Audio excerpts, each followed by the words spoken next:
Good morning from BridgeviewAdventures. I'm Cindy Lynn. And I'm me. Tony. So we are just gonna give you a few updates mainly about our concrete floors today. If you are new to our channel, Tony and I are building our Barndominium, doing part of the work ourselves, contracting out the other part. And we have been doing this for about 15 months. A long time.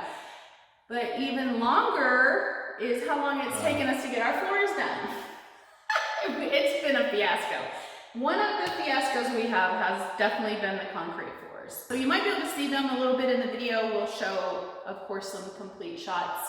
We are living in our motorhome full time. We have been living in that since last August, so it's been 13 months, going on 14 months that we've been living in the motorhome. We are gonna just give a little bit of information about our concrete floors. So we'll kind of go through a timeline, a storyline of how all the events unfolded for our floor. But I do want to let you guys know ahead of time that they turned out fantastic. So I actually love the final outcome. So if things aren't going as planned, hang in there. You'll eventually get them going the way that you want them to go. So start with number one. So we first had the shell of our pole barn built. It was just stick framed up on the inside by our Amish builder. So one of the first things we decided to do, and we kind of went back and forth for a while, whether to hire a contractor for the floors or whether to do it ourselves.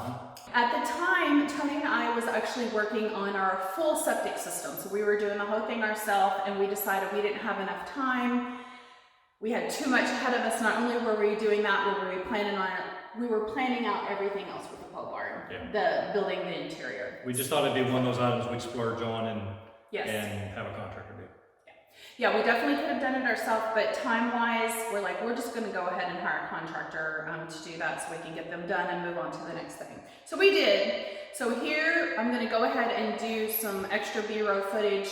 Here's where we first hired the contractors.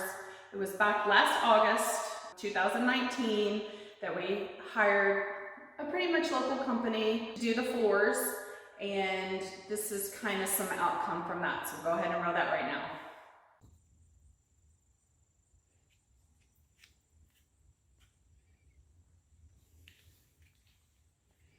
So we did find some concrete staining guys or gentlemen that was within our price range of getting the floor done, and we decided that we had enough other stuff to do. So we went ahead and hired some concrete guys to stain the floor.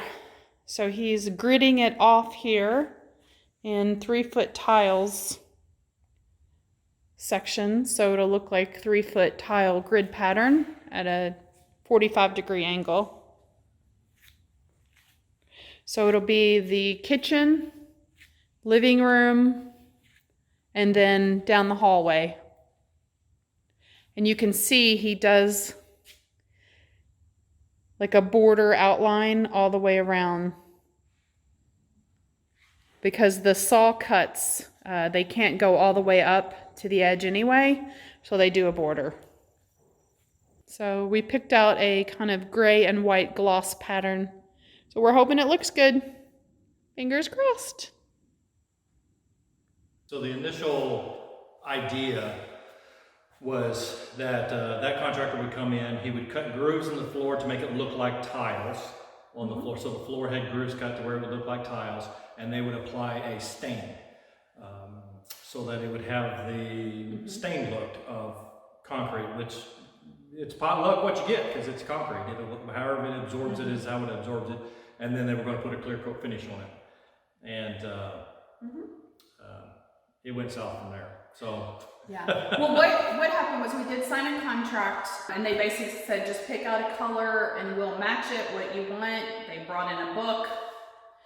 But anyway, so we picked out a color, we picked out a color from the picture, and he said he would just go from there. So we don't want to give a lot of details. We actually have another video. We'll do the eye in the sky.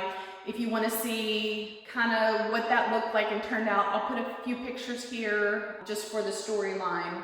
But you can watch the other video as well where we're talking about what was going on with that. Long story short, the stain didn't take on the floor. They couldn't get it. He couldn't get it to work. He ended up putting epoxy down in one of the rooms and some other kind of a mix in another room. As a trial. We had all kinds of, but he did whole rooms as a trial. So we had three areas with 3 separate colors, with 2 of them, one being a failure to stain, and the rest of them epoxies, which once you put epoxy down, you can't stain after that. So anyway. Yeah. And long story short, they took a break so that we could bring the HVAC contractor in so he could do his work. And then whenever the HVAC contractor left, we tried to contact him to come back, and they wouldn't return. Yeah, they wouldn't even return our calls. So they basically just decided, I guess, that they were done. We were trying to figure out, you know, what the next steps were. We were waiting for him to come back so that we could get all the, you know, the staining or epoxy done or whatever. But so inevitably, yeah. we ended up having to get another contractor. We did, and yes. Luckily, I personally knew somebody who was doing concrete floors at that time. Yeah, but before then, we actually was going to do it ourselves. So let's back up a little bit. That's right. We got to back up. We were just going to count our losses, and we were just going to clear coat it ourselves. So I did a test spot over in one of the corners and stain it. Yeah, we were going to I tried some stains and whatever, and it turns out the clear coat ends up peeling. All right, so this is the color stain. It's called Riverstone. It's a gray. They suggest to put it on and to leave it on for only 3 to 4 hours if you want a lightish colored gray. I went over this section with a grinder with a diamond stone to open up the pores to get the slick surface off. I want to see what that does to it, because we know we're going to have to go over the floor with something. So let's see what we get.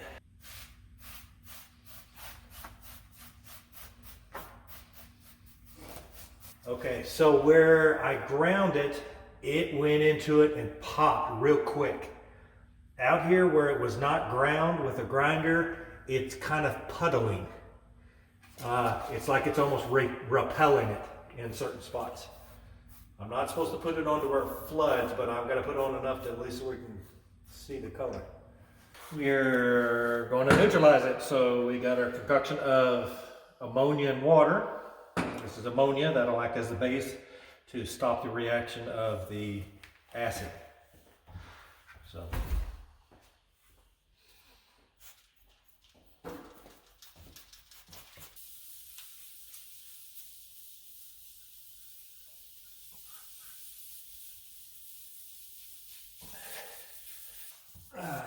Yeah. So we were like, oh goodness gracious, here, wait, you know, because we didn't know what he did to this floor. So we couldn't even get not the box stores, but we couldn't get the professional epoxy companies to guarantee that it would stick and stay down, because they didn't know what they had done. Some of us was telling them it could end up bubbling because it would have a chemical reaction with it. Oh, it was just a mess. Yeah, well, we were going to do 2 things. Actually, Tony, he went on Amazon and we got like a kit. It's a sample kit that you can get for floor stain. So our original thought was we're going to do it ourselves because obviously the last contractor didn't work out. So what's better than to do it yourself, right? Plus you save money because we had already paid them $2,700. So we did the test stains, and they turned out like we had like a coffee color, a river rock, kind of a grayish brown. The coffee was more of a dark brown. So they were kind of the colors that were too dark that we wasn't going for. And then he put like a wax and a clear coat, and that was actually what was peeling up. So we're like, okay, well, we're not going to go with this because we don't like the color. So then we decided we were going to do the epoxy ourselves. And we were actually to the point where we had it picked out. He was going to Porter Paints. Was it Porter Paints or Sherman Williams? It was Sherman Williams to get it. We talked to the guy there, and he's the one that actually talked us out of it, because he was like, yeah, if you don't know what's been done to the floor, you could put it down and a year later it could be peeling up. So we're like, bubble or ah. or whatever. And And that's not off the shelf epoxy either. This is stuff he had to order in from Yes. headquarters. I mean, it professional stuff. was expensive stuff. I mean, $150 a gallon. I mean, this was Yeah. serious epoxy. Yeah, well, we were seriously going to do it ourselves. Yeah. But after all that, we did research and we literally went back and forth for probably months. And we finally just looked and we finally gave in, and then you can tell the story about some. Well, we also didn't know Yeah. what to do with the other two rooms because they already had an epoxy down. So literally, Yes. you couldn't put. We didn't want different colors in different rooms. I mean, it would just. And they were it totally would just different look colors. hideous. Yes. And so we were going to have to scrape it off. I mean, rent a grinder and grind it off. But we really don't like the concrete look after it's been ground because it has more of a river rock look. It was just chaotic and Yeah. whatever. And so then a friend that I know actually started doing floors for a living after his retirement. Luckily, He right. retired and he starts working harder. I don't understand. But We anyway. started doing floors right about the time we needed floors done. Yeah. And we had two guys. I had two guys come in, and the second one, the guy that we ended up going with, you know, I mean, because I knew him, we were frank with each other and blatant, and he could just look at me in the face and say, "Yo, no," or whatever. So basically, we just came to the conclusion that we would have to put a solid color on it, kind of like a garage floor, solid color. We could have done a fancy coloring. He wasn't into that at that time yet. So we were just going to go more with a the solid marbling color. look, The right? only problem we had was whenever the original contractor cut the grooves for the tile look, he didn't cut them deep enough. It was okay for stain because stain doesn't have a thickness. Now that we're going to do it like a solid color, it's thicker, and he was worried that it would fill up the cracks, so some of the cracks would disappear. It was that thin. I mean, his was paper thin. And he was not going to take on the responsibility of recutting these lines deeper because they were so crooked. And he just said, I'm not, he said, that's just not what he's going to, you know, stick his neck out there on. Well, wait a second. The crookedness of the cuts was from the first contractor that just. Because he didn't use a straight edge.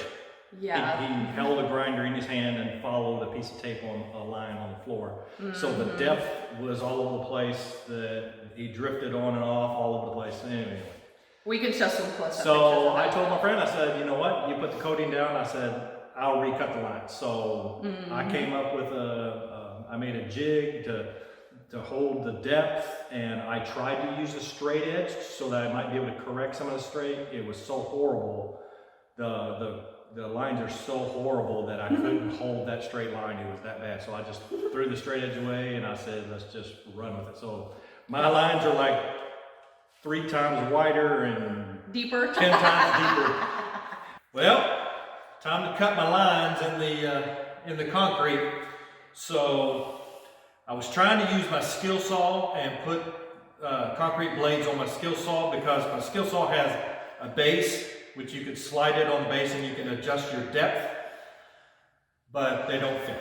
So I had to go to plan 2. I had to go back to a grinder, but a 4-inch grinder. But the problem with the 4-inch grinder is I don't have a way of adjusting the height, and I would end up with the same problem. The depth would be wavy. So I built myself a jig. So I got a jig that holds it to a certain depth that I wanted. I put washers in it that'll adjust my height, and it side there holds it straight.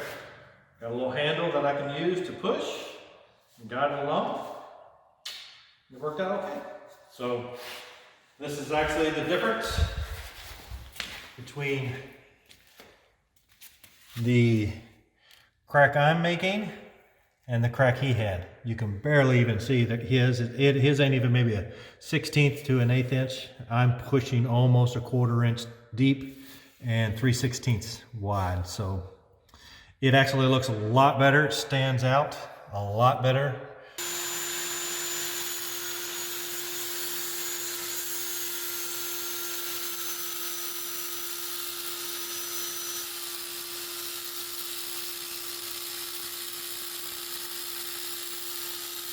And I contacted my friend after I got it done. I said, well, what do you think of this? And he was like, oh yeah. So Yeah. So then he came in and put the coatings down. He put down a couple coats. I think we got 2 coats down. Mm-hmm. And then we had some other work that had to be done, so we went ahead and just we covered them up, and we covered them up until the other contractor was done with what they were doing. Like the painters came in. Yeah, we had drywall and painters. Actually, well, we had cabinets put in too. So our concrete guy put the primer coat down, and then our cabinets were installed. Okay. So we had to cover the floors with red rosin, which we still have pieces down. But he actually sanded too. Did you mention that? He grinded and sanded all of the floors down, and the old guys, the old contractors paint. He brought in an abrasive grinder and literally had to grind the floors down to get whatever that coating was that was originally installed on the floor off, and because the other rooms are epoxies, you can't epoxy over an epoxy, it'll flake. Yes. So he had to grind all that off. With the dry sander. And we had a big crack over on the other side of the house that we filled, and then Tony did that. Ground it off, so Just real quick, let's go over what's about to happen. Tomorrow morning, they're going to show up to finish the floors. They're going to sand it down, and then they're going to put a water-based epoxy paint on it. We picked a gray color like we showed you before. We went along the crack that was in the floor, and I had an epoxy concrete to put into that, but it had to have 7 days to cure, and I don't have 7 days between the time that they paint. So everybody said, two concrete contractors said the same thing, automotive Bondo. So this is automotive Bondo in here, and that is filling up the crack. They will they will sand it down whenever they sand it. They will sand it smooth, and then they'll paint right over it. I also leveled out this concrete issue we had here, where they cut out around my sockets. So I reopened that out and put some grout in there. And other than that, we are ready to finish this floor.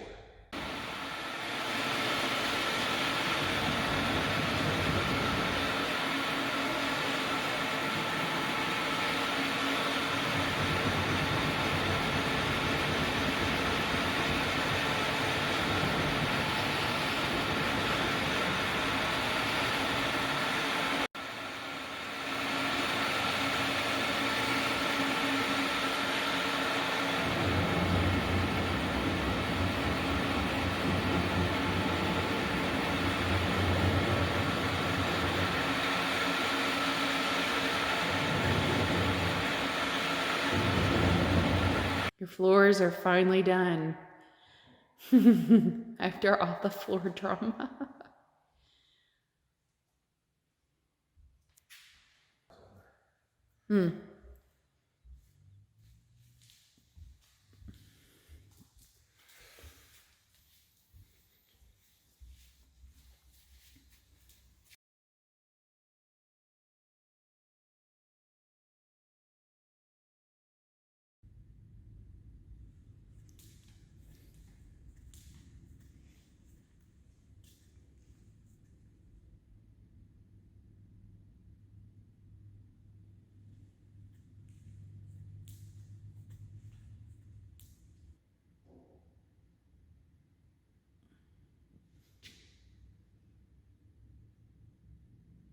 And then the last thing that we want to mention is we did actually go to small claims court to try to recoup some of our money that we had from the first contractor.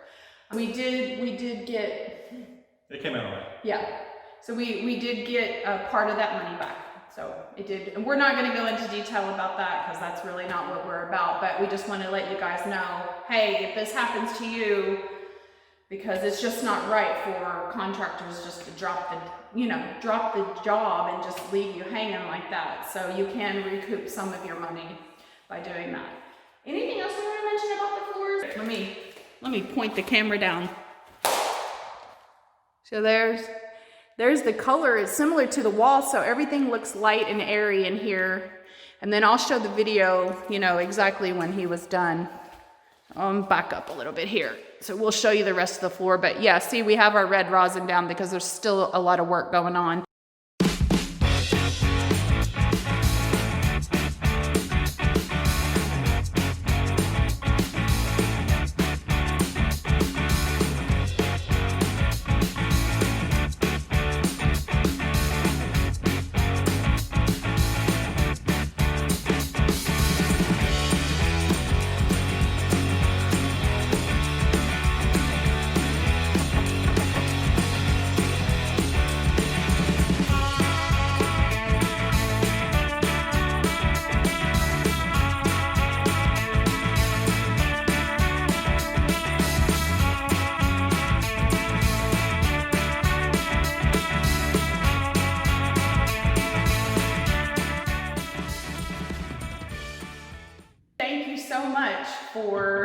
Showroom Floors is the name, because I love the floors, so we'll show pictures of that. They're kind of dirty right now because he finished right before we went on vacation. So it was like August 1st. Yeah. Or end of July, August, the first week in August that he finished our floors. So it's been way over a year that we've been messing with these floors. But it's good to have finally they turned out nice. Yep. Off our minds. So original contractor, then me and Tony was gonna do it, which didn't work out. Then we finally got a contractor who came in and got the job done perfect. So, well, I think that's good enough updates for now. So it's getting real exciting around here. I hope you guys stick with us so you can see the final outcome, because we have a lot more stuff coming up. One of these videos that's going to be out in the future, we will talk about the price of everything, but that's to come. So that'll be when we're completely finished. But we do have a lot more to come, so hopefully you guys will stick with us. If you haven't subscribed yet, please, we're still trying to hit 2,000 subscribers. And also hit the bell, subscribe, give us a thumbs up or thumbs down, hopefully thumbs up. Leave us a comment, and we will see you guys in the next video. Happy fall, and we'll see you guys next time. Happy Halloween.